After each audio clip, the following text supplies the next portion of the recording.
Well, yeah, as the title said, I got fired from my job this week. Mm.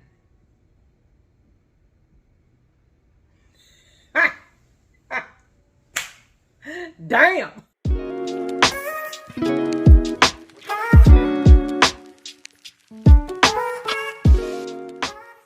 In this video, I'm going to be telling you about how I got fired from my job.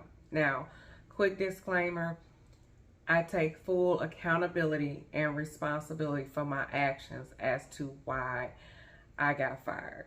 And before I have people in my comments saying, you know, you could have saved up months and months so you wouldn't have to worry about, you know, emergency savings. Look, I worked in a call center making, I would say, basically check to check, but a little bit over. And you're right, I should have went to school and I should have went to college and finished, and maybe I could have got me, you know, a six-figure job. But you know what? There's a lot of people out here like me that are not making six figures that this happened to every day. Let's go ahead and get into this video. Hey, for all of you who are new here, I am Samia. My brain goes everywhere, so my videos are about everything. This week, as the title say, yes, I got fired from my job this week. Yeah, I got fired. I did. So what I will be doing in this video is I will be telling you the story of why I got fired, as well as my next plan of action, and to also talk to or leave a message for people who are in my shoes that have never been fired, or people who feel like they are on their way out the door. So without further ado, let's go ahead and get into this video. If I could take you back a little bit, I know a lot of people don't like a whole lot of talking. They just want me to get to the point, but I'm going to tell you how I got to the job first, okay? I worked for a bank. Let's start there. I started at the bank in July of 2022, and I started in their digital support department. So basically that is resetting passwords, resetting usernames, helping clients with anything that has to do with their online banking, any questions, if they're doing like checks, depositing checks through the online app and they need help with that. Just basically overall anything that has to do with online banking, I was the go-to for that. And to be honest with you, I really enjoyed it. I really did. I had a good manager. I had good hours. My manager worked with me with certain situations that I had going on, and I was just very appreciative of that. And mind you, and I'll put the screenshots up, my scores, how I talk to people, because I was on the phones, how my calls were graded were, you know, always very good. It was never a problem for me. I always knew how to treat a client.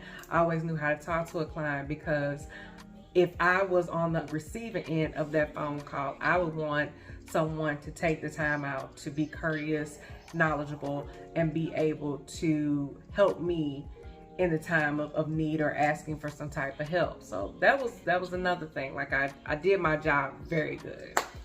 So we're gonna fast forward to January, and they were having a merge with their credit card. So MasterCard was going over the Visa. Visa was going over the MasterCard, and they were needing more representatives to go over there. So instead of getting what they say voluntold, I volunteered, thinking that, you know, hey, this would be a good move on my resume if I decided that I wanted to go up in the company, if I wanted to stay there long term. Now, side note, I have always been a person to where I feel like I could do better being an entrepreneur, working for myself. Now, working in a call center, I've done call centers a long time. I know how they work, how they operate like the back of my hand. So I've always attracted that type of job. I've never been able to get any type of job that was different. Maybe once or twice. I'll take that lie back. Once or twice I had a different type of job, but it wasn't paying like it needed to pay. Like with this particular job that I had now, you know, it was paying me decent. Not best, but decent. So I will say that I probably should have stayed in school. If I could have found the means to stay in school to finish my degree in order for me to make a lot more money. So anyway, I got off track. But in January, they needed people to go over to a different department, brand new department, new managers, new people, new operations of how things are ran with the credit card department. So there was a lot of people like scared, and I was like, I don't know if I should go. I don't know if I should go, you know, I don't know if I'm gonna be voluntold. So you know what? I took one for the team, unfortunately, and I volunteered. And I should have followed my gut, and my gut said, girl, don't go over there. Don't do it. Don't do it, you know. So I went over to that department, did the training, and got on the floor March. Like I told you before, brand new team, brand new managers, brand new way, protocol, processes, things of that nature of how things are being done, okay? So I meet my manager. I've known her from, you know, being around and seeing her in another department, but I've never had a chance to really talk to her. I never really conversated with her. I didn't know her very much. So we did get a chance to talk, and you know how you just meet somebody and it's just like, ugh, I don't know about this. I don't know. A lot of managers are not built to be managers. That's all I'm gonna say. A lot of people are given that opportunity instead of them having to work for it, and it shows with their numbers and their teammates, the work environment, the work culture. It just shows, okay? I do have to say that when you work in a call center, first and foremost, that is not one of the best jobs to ever have, okay? Call center is something where you start off and you go work and you move on and you leave that. Do not stay in no call center. The management is horrible. The hours can be horrible. The work-life balance is definitely horrible. The colleagues are a bit immature sometimes and horrible, and not to mention the customers. The customers, they get a little gangster on the phone because they're not talking to you face to face, okay? So that's what I didn't like. But like I said, mind you, I try to do my best. I did my best. I always got good surveys. You know, at the end of the phone call, I was knowledgeable. They felt like I was there to help. I was pleasant, I was polite, and I was there for them, you know? So here we are, March, April. I finally get a chance to go home, work from home. So that takes a little bit of the stress off of me. I get to work from home. End of March, I actually go home to work. And that was due to medical issues, to where I was written out to go home. But it was just, to be honest with you, I went to a bad team. I went to a supervisor that did not care, did not know and know how to show empathy, did not know how to talk to her teammates, did not understanding, if you get what I mean. There are managers out there, and I had one before this one that was very good, but this person, I wouldn't recommend her to a damn bird. Like, it was just that bad. My scores went down, my attendance went down. I was like on the list for a verbal, a written. I finally got to a final in August, because if it wasn't for my medical needs, when I called off because I did not want to deal with my team, my manager, and them calls. Because them calls was calling. Them people was peopling. It was rough. It was rough. Here we go into the incident. Now, this video might be a little long, and I'm sorry this is longer than my other videos, but I wanted to make sure that you've seen the overall picture, okay? Okay, so from April to August, I just got my last final. I'm thinking I'm on my final for occurrences for attendance. I'm on a written for what was it? What they call process quality. Like I told you, my graded calls went down when I went to this team. It's like I did not care. I prayed. I started applying to jobs. I was like, I gotta get out of here. I gotta go. I gotta go. So August the 2nd, I get this lady on the phone by the name of Barbara. And yes, her name was Barbara. And normally Barbaras are wonderful. I know because my mom's name was Barbara and she was a wonderful woman. But this Barbara here, she got it that day. She got it that day, okay? Barbara called in. Barbara say, my card declined. I said, okay, I apologize about that. Let me take a look into it. She's like, you need to hurry up. Strike one. I look into it. I say, okay, well, I see that this is a new card. All of your card controls were not turned on. Let me turn them on for you. I don't know what you mean by that. So I had to explain to her, this is also a control that she has in her app to turn her card controls on. So a lot of people who have credit cards, debit cards on the app, you can turn the controls off so that if you're not using it, or lock, if you're not using it, no one else that is not you can use the card or have access to your card. So I told her, your card controls are off. Let me turn them on so that you can use them. Okay. So she's like, well, I've been calling and nobody's ever told me that, and I just think that you're lying. Ma'am, I'm looking at the screen. I'm telling you exactly what it is. So again, I said, well, ma'am, what I can do is I can go ahead and turn the car controls on.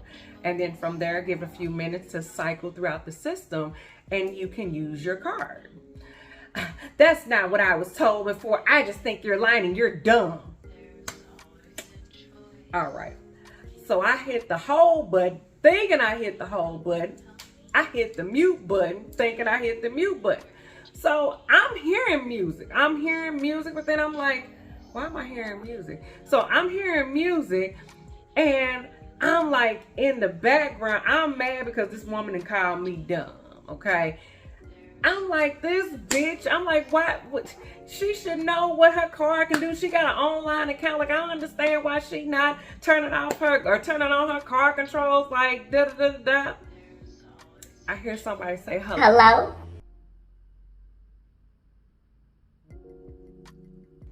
I said, oh Lord, they about to fire me. They about to fire me. I hear her say hello. And I hurry up and transferred her, because I was trying to transfer in the first place to a supervisor. But I couldn't get a supervisor on the phone because the supervisor was 15 minutes in. I was like, you know what? I just want her off my phone. Again, as I said in the beginning of the video, I take full accountability. I take full responsibility. But yes, did I call that woman a bitch? I sure did. I did. Unfortunately, I did.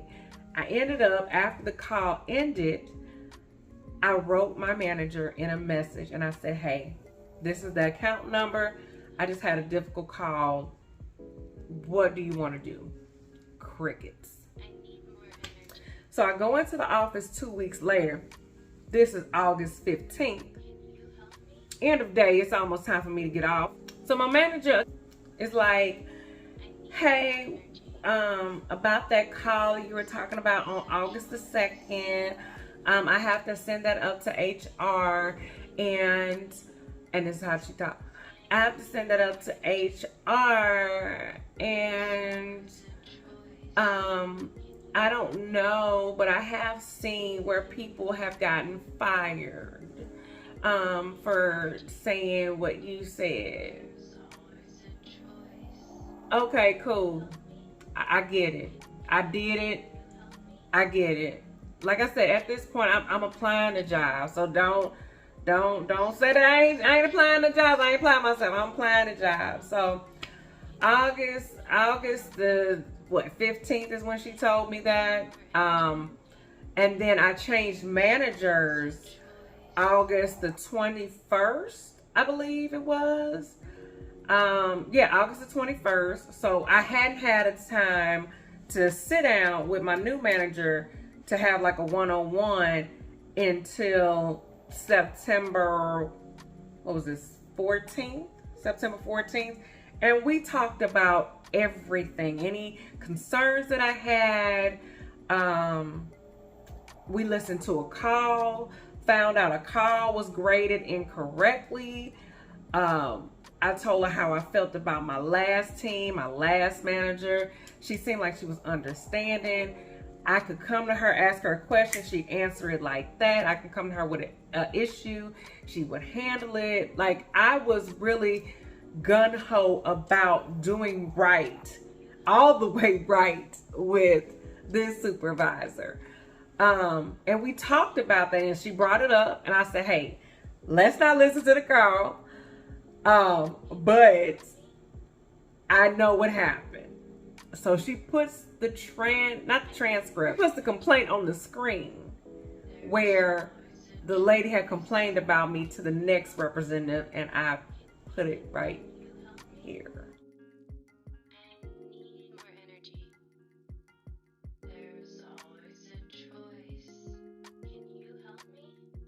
Told my manager, yes, I did it. I was wrong. Very inappropriate. Very inappropriate. And I apologize. And I understand if what happens, happens. So we're going to fast forward to August the 19th.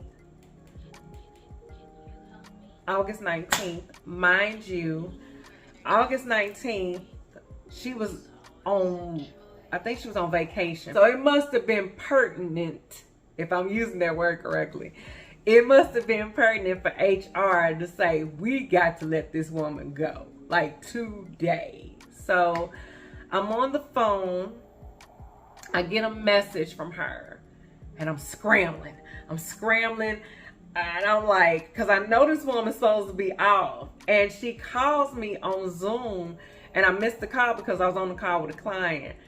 And I'm up there like trying to do the notes for the client and trying to take care of the client. I'm getting hot. I already knew, y'all. I already knew what time it was. I knew they was about to fire me because, first of all, it's in the middle of the day. You supposed to be off. You called me. It was not in my schedule to have a meeting with you. And you called me. And I was like, yeah, they about to let me go. So I got out the call, and she put it in my schedule to meet with her at 4:15, but I got the call at 4:05. So I text her and say, hey, or I message her and say, hey, I'm off the call. Do you want to go ahead and do the call now? And she was like, yeah. So I get on there. She's like, Samia, how you doing? I'm like, I'm all right. How are you? And she's like, I'm good. You know that call that we talked about? I said, yeah. She said, we have to go ahead and terminate your employment immediately. I'm sorry, effective immediately. And I said, okay. And I was like, in my head, I'm thinking, okay, because that Monday, which was the 18th, I went to the hospital because I had a very bad migraine. I'm like, they gonna fire me because I'm like on my last leg. I'm on my final, they about to fire me. I'm thinking that's what they fired me for. But I asked her to clarify that I'm getting fired because of the phone calling. And I ain't say not the attendance, but I said the phone call. And she was like, yeah, you're getting fired for, she didn't say it like that. She was like, but yes, it is for the phone call. I said, okay. And there was a person from HR on Zoom. Her mic was muted. But I guess she just had to be there to, I guess, be a mediator if something was to happen. So, yeah. So there you have it. So, I got fired. I got fired. I sat there for a minute and was like, damn, I don't have no I don't have a job. I just sat there. I called one of my friends and I told him, and he was just like, damn. I was like, yeah, it didn't come. I didn't talk to God. I didn't talk to the Spirit. I'm like, God, I know I can do better. I know I'm better than this. I know I can run my own business. I know customer service. I know how to talk to people. And God said, okay, then if you know so much, I'm gonna go ahead and let you have it. I'm gonna let you have it. So, the next day, I got up and I looked around and I was like, okay, this is real. 10 o'clock, I started working at 10 o'clock and I didn't have to clock in at 10 o'clock. I was like, yeah, this is real now. It didn't got real. So let's go ahead and talk about these bills, because that's the first thing I thought about the next day. So, the bills, right? Oh, God, okay. The bills. That's all I thought about. And when I thought about all the bills, I was like, I have to pay. I almost fell out. I was like, how did I get myself into this mess? I got rent, $1,250. Electric, $60. Food, internet and phone, $100. Food and household, because this was the check to buy food and household stuff, you know, like your toilet paper, your groceries, your laundry detergent, your cooking oil, all that. That was this month. That's $300. Credit cards, because I've been working diligently on getting my credit card debt down. That was $200. Then I had to come up with another $700 for my rental car and for my room to go to St. Louis, because I have to go to court because I'm in the middle of evicting a family member out of my home in St. Louis. Here's the link to the video, because there's going to be a part 2 to that. But yes, I have to go to St. Louis to evict a family member out of my house. So that was $700. And then $200 because I got to pay taxes when I get there on the house. When I get there, and I'm like, I was not prepared for this. I was ready to pay my taxes, go to St. Louis on this check here, on this full check, and now I've got to figure out like how I'm gonna make this. How I'm gonna make this. But you know what? God finds a way. Always does. So this next section of this video, I am going to be really just talking to my people who've never gone through this before. So now we're going to get into the solutions of what happens when you get fired. The day after I started calculating up bills, I sat in solitude. I sat there and I meditated, and I asked God to reveal to me, or higher power, to reveal to me my path going forward. Because this is what I asked for now. So reveal to me my path going forward. And that is what I'm going to work on. But until that time comes, you have unemployment. I will file for unemployment. You have government assistance. I'm not ashamed. Yes, I am going to file for them government assistances. All of them stamps, okay? I am going to do that, all right? After that, I've been like setting aside time to apply to jobs to where I can work at night, and then work on my potential, I ain't gonna say potential, working on my new business, okay? So I'm definitely doing that. Also, I saw a video, and I have to remember where I saw it at, but I saw a video on YouTube. This young lady was talking about different resources that are out there for people in need. So I feel like this is a needy situation, okay? I feel like this is a needy situation. What else? Now, my mama always told me, don't ask nobody for nothing. But if y'all are feeling like y'all love your girl and you just want to get her ice cream cone, my financial portals are below, and also pinned to the comment section as well, if you feel like you just want to buy me an ice cream cone, right? Okay, yeah. But seriously, when you get ready to apply for jobs, just don't click, apply, because you'll get those applications back and be frustrated that nobody is calling you back. Really take this time out to tailor your resume to certain jobs that you're looking for. Like, change those keywords out, change your summaries out, the job description, change all that. Really take the time to cater your resume to the job description, so you would have a better chance at getting a call back. Last and not least, pray, meditate, and manifest. I manifested this apartment 2 years ago. I came and I did a tour of it, and I was like, I want it, and I got it. So needless to say, if I was to lose it, if I have to move out because I can't keep it up, that's fine. I have the faith that my higher power will find a way, if I put in the work, to allow me to stay here, or if I have to move, to find somewhere else to go. But I do believe that if I can't stay, I'll go.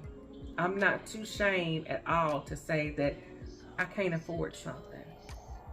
I had the experience of having a nice apartment, but if I can't afford it, I'll go. Lastly, word to the wise. If you are fired, if you're getting fired, if you know you're about to get fired, remember your purpose. Remember that God put you on this earth for a purpose. Remember that you have talents, you have gifts that can be used outside of being an employee, if that's what you really feel like you need to do. Entrepreneurship is not for everybody, but I will say if you can, try it and experience it. So I leave you with, do what makes you happy. It's only up from here. Y'all take care. Bye.